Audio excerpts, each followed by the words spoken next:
할렐루야. 아멘. 귀한 찬양 감사합니다. 오늘 또 비가 오고 또 여러 가지로 굳은 날씨 가운데도 또 이렇게 많은 분들 나오셨습니다. 하나님의 은혜와 주시는 복이 여러분의 삶과 가정 가운데 넘치게 될 줄로 믿습니다. 옆에 계신 분들과 인사하겠습니다. 모든 것이 주님의 은혜입니다. 인사하겠습니다. 모든 것이 주님의 은혜입니다. 아멘. 자, 오늘은 산소망 예수 그리스도라는 제목으로 함께 말씀을 나누도록 하겠습니다. 여러분, 우리 교회 올해표가 뭔지 아시나요? 아유, 다 보이네. 다 알고 계시죠? 하나님이 주목하는 교회.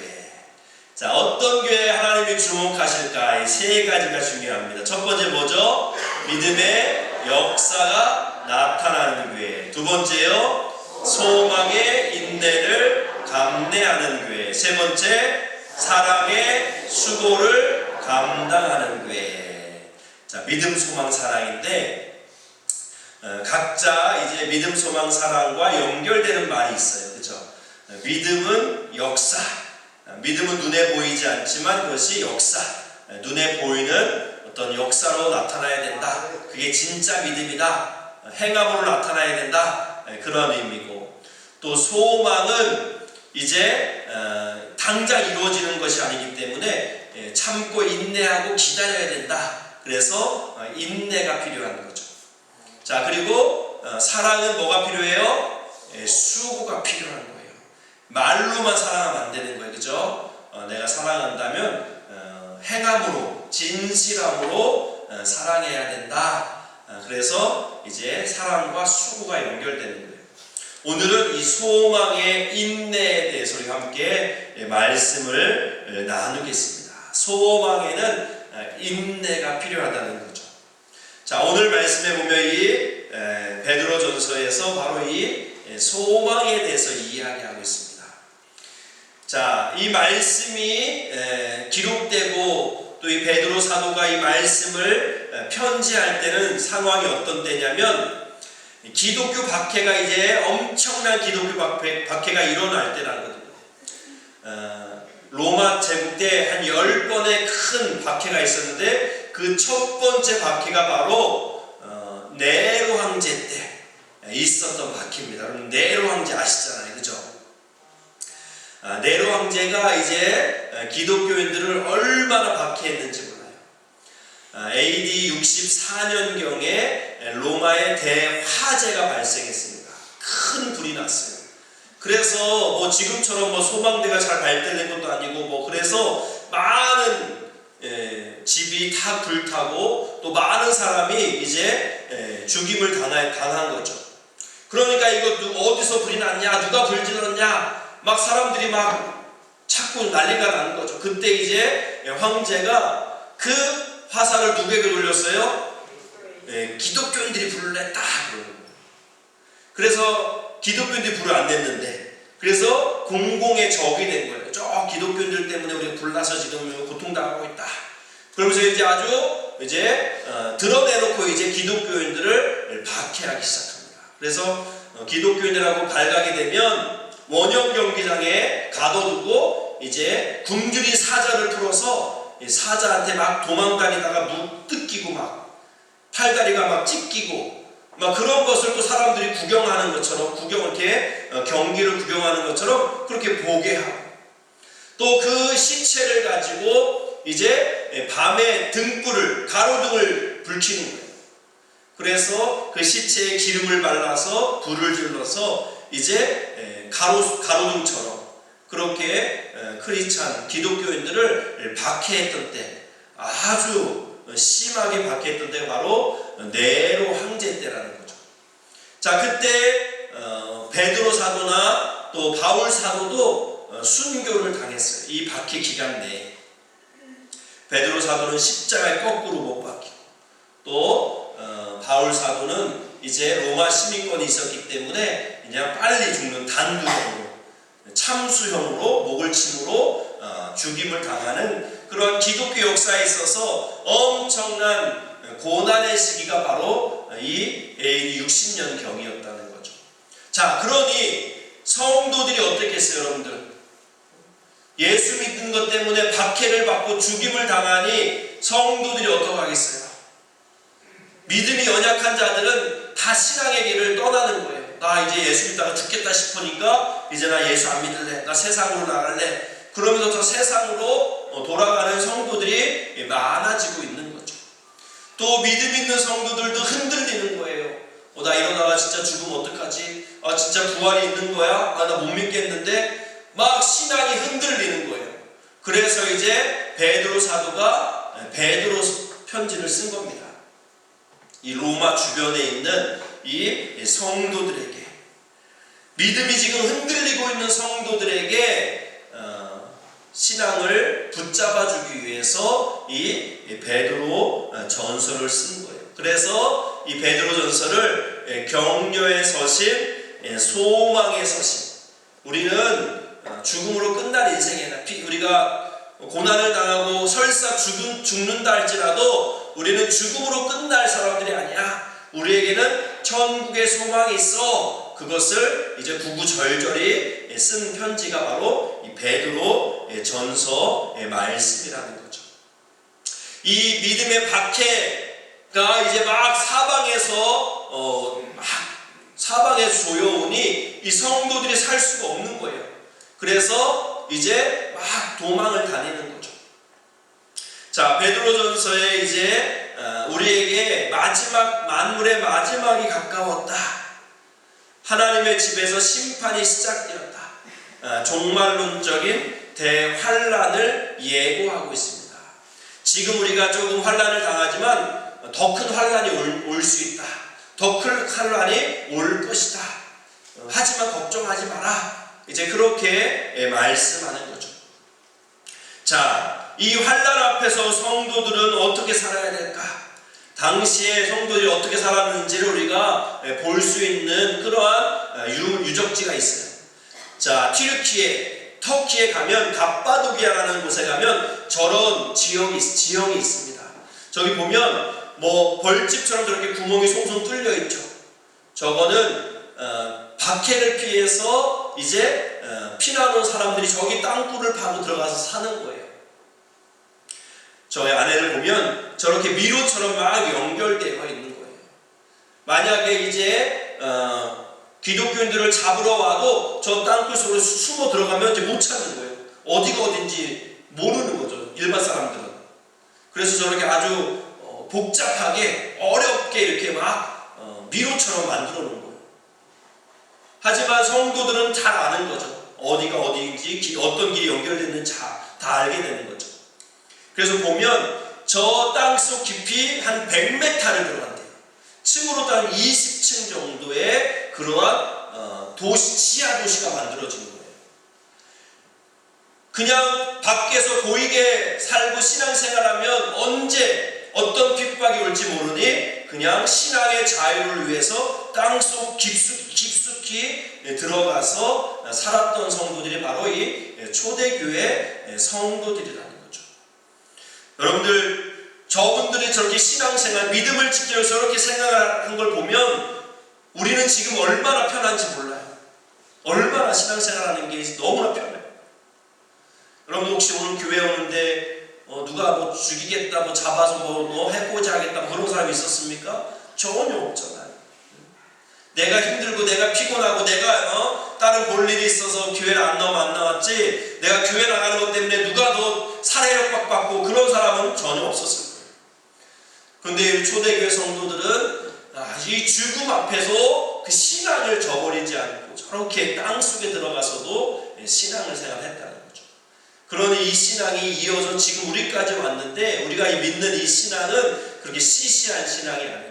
금방 없어질 그 믿음이 아니라는 거죠.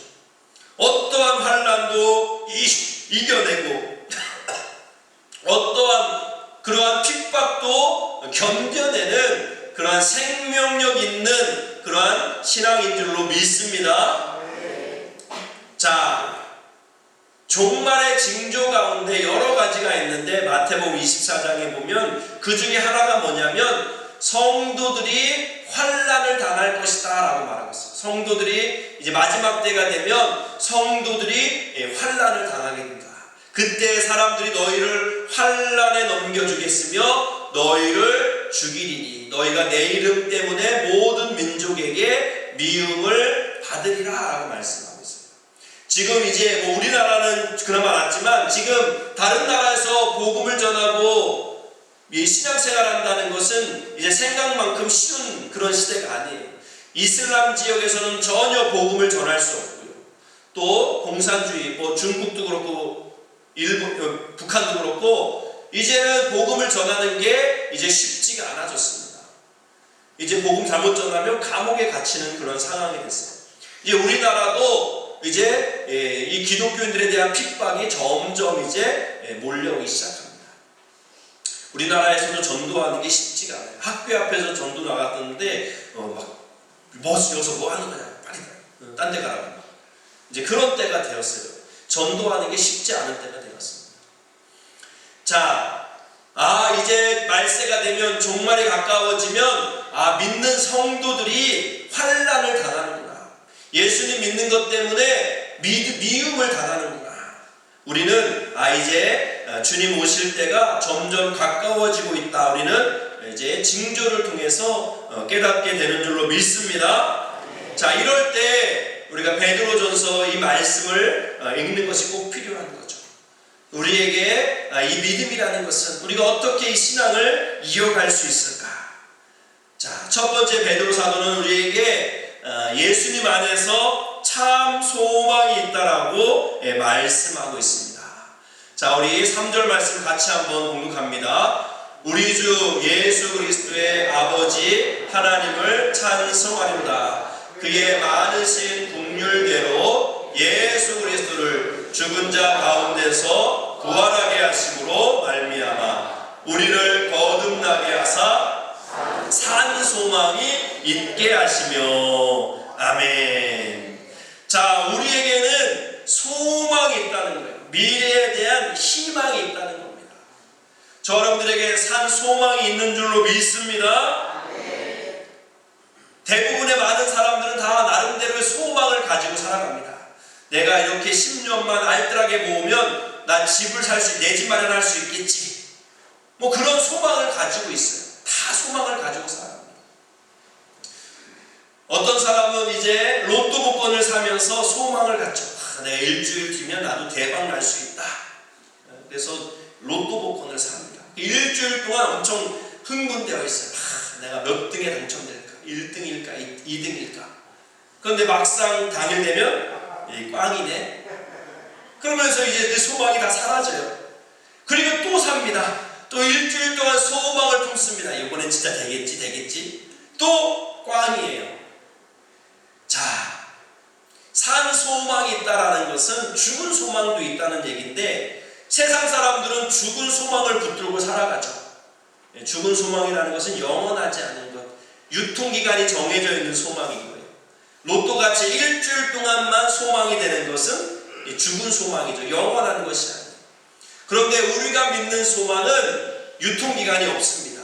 이 땅에서도 소망이지만 죽음 넘어서도 우리에게 소망을 주는 그러한 산 소망인 줄로 믿습니다. 소망이 너무나 중요하다. 우리가 살아갈 때 사람이 죽는 이유는 스스로 목숨을 끊는 이유는 돈이 없어서도 아닙니다. 집이 없어서도 아니에요. 왜 스스로 목숨을 끊냐? 소망이 없기 때문에, 절망하기 때문에 목숨을 끊는 거예요. 그래서 죽음에 이르는 병은 절망이라는 병이라는 거예요. 소망이 없으니까 살아서 못하나 그런 생각을 하게 되는 거예요. 우리는 소망을 품어야 되는 줄로 믿습니다. 자, 얼마나 소망이 중요했냐면 사도 바울은 이 소망을 믿음과 사랑과 같은 급으로 놨다는 거예요. 자, 우리 신앙생활하면서 믿음 얼마나 중요해요. 사랑 얼마나 중요해요. 그런데 이 소망을 믿음, 사랑 동급으로 놨다는 것은 이 소망이 그만큼 중요하다는 거죠. 자, 고린도서 13장 13절을 보면 믿음, 소망, 사랑 이 세 가지는 항상 있을 것인데 그 중에 제일은 사랑이다. 우리가 사랑만 생각하는데 사실 믿음, 소망도 중요하다는 거죠. 자, 믿음, 소망, 사랑이 언제 필요하다고요? 항상 있을 것인데, 우리가 지난 금요일 날 우리가 큰 은혜 받으셨죠? 아주 그 목사님 말씀 얼마나 아주 구수하게 잘 전하는지. 이 믿음, 소망, 사랑은 항상 있어야 된다는 거예요. 여러분들, 사랑은 항상 있어야 되는 것, 믿음도 항상, 소망도 항상 있어야 된다는 거예요. 옆 사람을 사랑하는데 예쁜 짓 할 때만 사랑하고 미운 짓 하면 미워하면 그건 사랑이 아니라는 거예요. 미운 짓 해도 사랑해야 돼. 아우 진짜 왼수 같은 짓 해도 사랑해야지 그게 진짜 사랑이라는 거죠. 마찬가지로 소망도 항상 있어야 그게 진짜 소망이라는 거죠. 뭔가 일이 잘 돼요. 영업이 잘 되고 매출이 올라가면 소망을 품고 어려워져요. 그럴 때는 절망하면 그건 진짜 소망이 아닌 거죠. 자, 이제 다음 주면 이제 추석 주간이잖아요. 추석 주간이 이제 하루 금요일만 휴가 내면 열흘이 휴가래요. 열흘이. 그래서 아주 좋아하는 사람들이 있어요. 열흘 동안 일을 하는데 한 달 월급을 받잖아요. 그러니까 고용자 입장에서 너무 행복해. 그죠? 일을 별로 안 했는데 월급을 다 받으니까. 그런데 생각해보면 월급을 줘야 되는 고용주 입장에서는 죽을 맛인 거예요. 일은 조금밖에 안 했는데 다 월급을 주려니까. 자, 이 소망이라는 것은 내 환경 따라 좌지우지되면 진짜 소망이 아닌 거죠. 환경이 좋을 때는 소망을 품지만 환경이 안 좋아도 소망을 품을 수 있다면 그것이 진짜 소망인 줄로 믿습니다. 성경이 말하는 이 소망은 진짜 소망, 산 소망이라는 거예요. 왜요? 항상 품을 수 있기 때문에. 리빙 호프, 산 소망, 살아있는 소망. 헬라어로 엘피스 조산이라는 말을 쓰는데, 조산이라는 게 이제 살아있다, 생명력 있다, 죽지 않았다라는 의미인 거예요. 우리 성도들이 품는 소망은 없어지는 소망이 아니라는 거예요. 사라지는 소망이 아니라는 거예요. 영원히 살아있는 그런 리빙 호프, 살아있는 소망이다라고 말씀하고 있습니다. 바로 저와 여러분들에게 이러한 살아있는 소망이 저와 여러분들에게 있는 줄로 믿습니다. 유통기간이 있는 소망이 아니라 영원한 소망이 있다는 거예요. 자, 그러면 이 영원한 산 소망의 근거는 뭐냐? 바로 예수님의 부활 사건이라는 거예요. 자, 예수 그리스도를 죽은 자 가운데서 부활하게 하심으로 말미암아 우리에게 산 소망이 되신다라고 말씀합니다. 만약에 예수님이 십자가에 그냥 죽음으로 끝났다면 우리에겐 무슨 소망이 있겠어요? 예수님 그냥 죽었네? 끝났네? 죽음으로 끝나버리면 우리에게 아무런 소망이 없는 거예요. 그냥 편하게 살다가 먹고 싶으면 먹고 하고 싶으면 하고 여행 다니면서 편하게 살다가 그냥 죽으면 그냥 죽는 거고, 아니 먹을 거 먹지 못하고 그렇게 고생하다가 똑같이 죽으면 그냥 개고생하는 거죠. 그럼 뭔 차이가 있어요? 그런데 예수님이 부활하심으로 우리가 힘들게 신앙생활하지만 이것이 끝이 아니라 부활이 있구나. 우리의 죽음은 개죽음, 그런 아무런 의미 없는 죽음이 아니라 천국에 소망이 있는 죽음이구나 라는 것을 우리가 깨닫게 되는 줄로 믿습니다. 우리의 소망은 없어질 소망이 아니라 영원히 존재하는, 부활함으로 영원한 생명을 누리는 그러한 생명의 소망이라는 거죠. 사도를 보니까 썩지 않고 더럽지 않고 쇠하지 아니하는 유업을 입게 하나니 곧 너희를 위하여 하늘에 간직하신 것이다. 우리의 소망은 땅에 없어질 소망이 아니라 하늘에 간직한 것이다. 사라지지 않는 그러한 소망인 줄로 믿습니다. 제가 지난 1월에 이제 아버지 돌아가시고 많이 힘들었죠. 사실은 아버지가 갑자기 또 이렇게, 물론 요양원에 계셨지만 그렇게 갑자기 돌아갈 분은 아니셨거든요. 근데 급성 폐렴이 와가지고 병원에 가신 지 3일 만에 그냥 돌아가셨잖아요. 그래서 장례를 치르면서도 얼마나 너무나 슬프고 또 너무나 안타깝고 힘든 시간을 보냈는데, 한 보름 지나서 꿈을 꿨잖아요. 꿈을 꿨는데 제가 시골 집에 방에 방에 있었는데 아버지가 들어오시는 거예요. 아버지 돌아가셨는데 아버지가 이제 발 닦고 세수하고 이렇게 하루를 마치면서 이렇게 들어오시는 거죠. 그래서 저는 아버지가 너무 반가운 거예요. 돌아가신 아버지 만나니까 아버지를 제가 품에 안았죠. 그래서 아버지 괜찮으시냐고, 어떠시냐고 그랬더니 아버지가 나 너무 잘 지내고 있다, 내 걱정하지 마라, 그 말씀을 하시는 거예요. 아버지가 잘 계시는구나, 나보고 걱정하지 말라고 하시는구나. 그러면서 아버지가 이제 점점 젊어지셔. 와, 신기한 일이에요. 아버지가 점점 젊어지는 청년이 돼요. 그들이 소년이 되어 깐난 아이가 되는 모습, 그 변화되는 모습을 보고 제가 잠을 딱 깼어요. 하나님이 아버지 걱정하지 말라고 꿈을 보여주셨구나, 이제 그 생각을 하게 되었습니다. 자, 그 꿈을 꾸고 나서 이제 하나님은 분명히 우리에게 천국을 허락하시는구나, 천국이 있구나, 아버지가 천국에 가셨구나, 그 이제 마음의 확신이 오니까 이제 걱정이 없어져요. 두려움이, 근심이 없어지는 그러한 경험을 하게 되었습니다. 우리의 소망은 없어지는 그런 소망이 아닌 줄로 믿습니다. 이 땅에서도 우리에게 영향을 미치고 죽음 이후에도 영원히 우리에게 생명을 주는 그러한 소망인 줄로 믿습니다.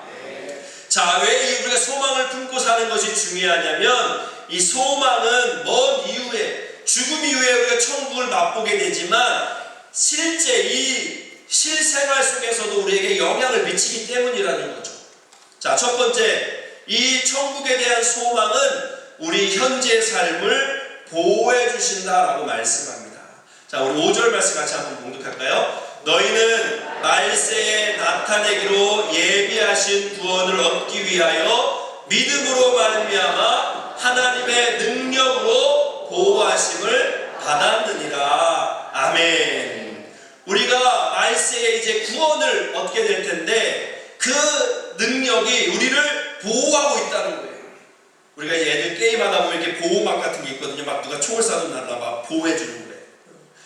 하나님이 우리를 보호해주고 있다는 거예요. 어떠한 환난과 어려움이 와도 우리를 넉넉히 이길 수 있도록 보호해주시는 그 하나님의 은혜가 있다라고 말씀하고 있습니다.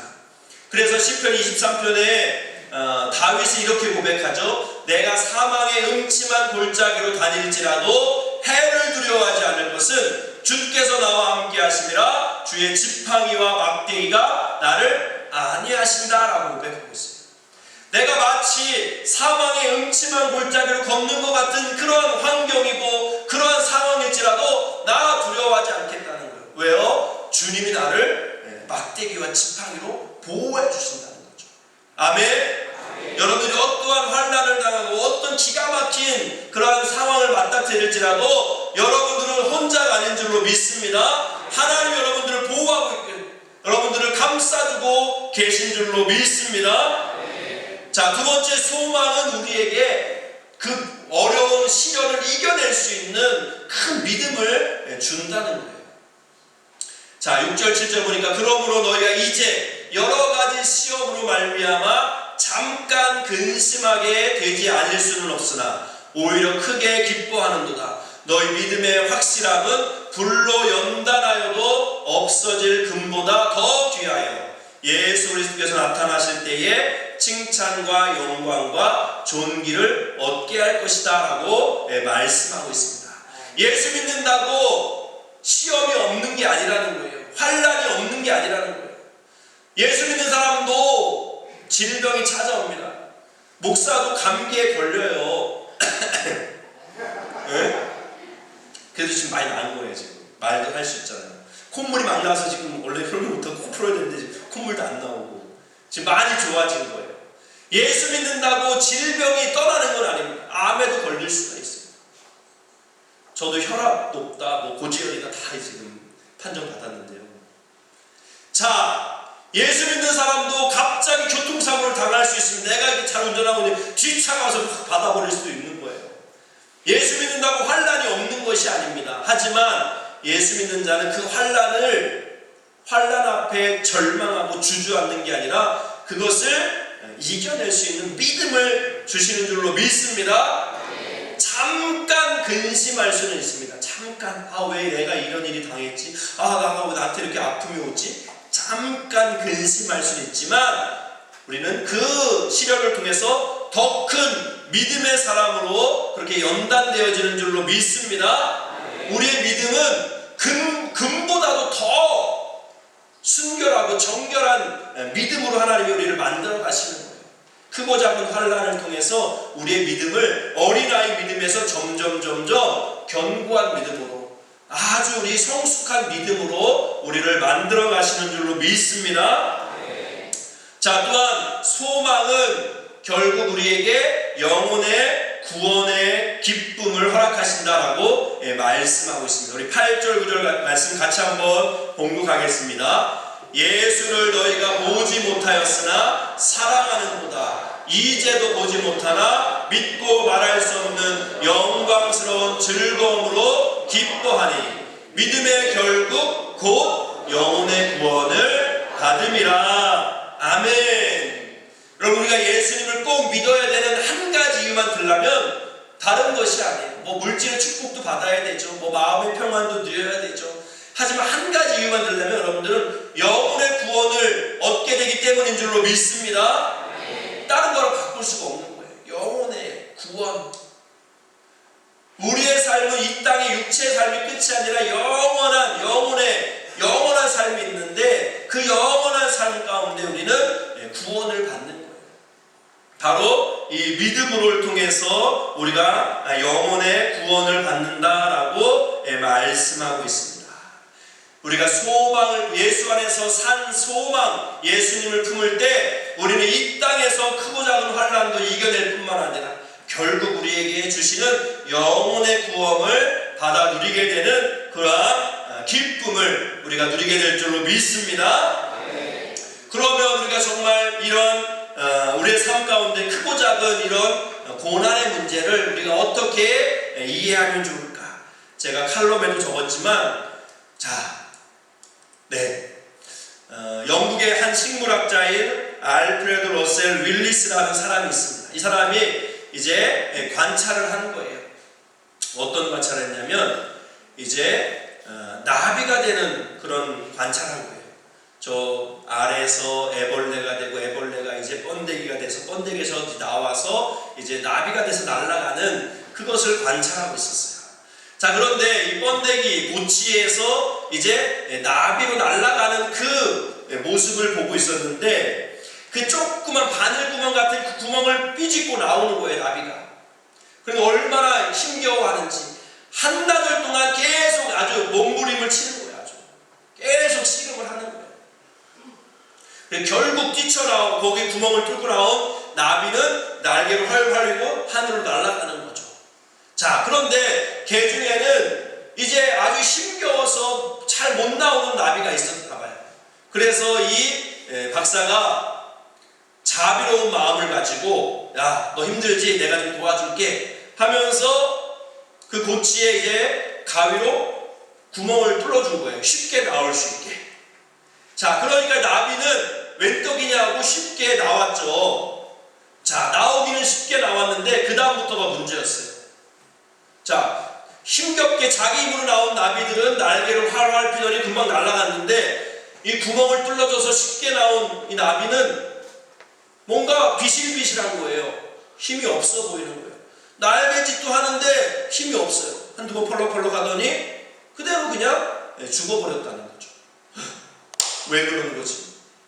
자, 알고 봤더니 이 작은 구멍을 통해서 나비가 막 힘겹게 나올 때 그때 막 아둥바둥하면서 이 날개와 온 몸에 근육이 생기는 거예요. 힘이 생기는 거예요.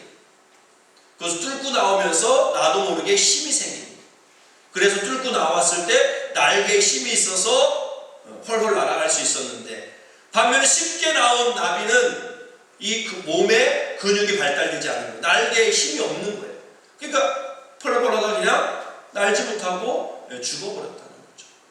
왜 하나님이 그냥 평탄하게 신앙생활하게 두지 왜 이렇게 크고 작은 어려움을 두실까? 그것은 우리를 골탕 먹이려고 하는 것이 아니라 세상의 크고 작은 시험 앞에서 이제 그것을 당당히 이겨내므로 인해서 어떤 시련이 와도 이길 수 있는, 불같은 시험이 와도 견딜 수 있는 그런 믿음을 연단하기 위한 하나님의 섭리인 줄로 믿습니다. 지금 여러분들 가운데 크고 작은 지금 시험 앞에서, 고난 앞에서 지금 힘겨워하시는 분이 혹 계실지 모르겠어요. 하지만 이 시험은 우리를 넘어뜨리려고 하는, 우리를 재앙에 빠뜨리려고 하는 그러한 이유가 아니라 우리를 너무나 사랑해서 우리가 더 큰 믿음의 자리까지 더 크게 쓰임받고 더 귀하게 하나님 앞에 쓰임받기 원하는 그 하나님의 특별한 섭리인 줄로 믿습니다. 절대 좌절하지 말고 포기하지 말고 우리의 소망 대신 예수 그리스도 붙잡고 당당히 일어설 수 있는 저와 여러분 될 수 있기를 주님의 이름으로 간절히 축원드립니다. 아멘. 자, 우리 이 시간에 함께